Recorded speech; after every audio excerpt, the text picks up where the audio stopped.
Sule awalnya dituding telah berbuat kasar pada sang istri, Natalie Holzer, hingga tak lagi serumah.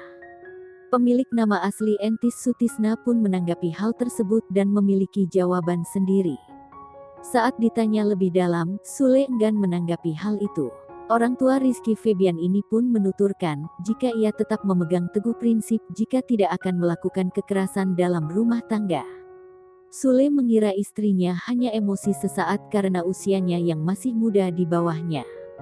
Guna menyelesaikan hal tersebut, Sule berencana bertemu dengan Natalie Holzer beserta keluarga.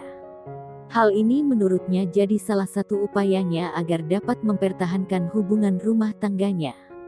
Sule ingin memberikan pengertian kepada keluarganya terlebih dulu perihal pemberitaan yang terlintas di akun media sosial yang mengatasnamakan dirinya.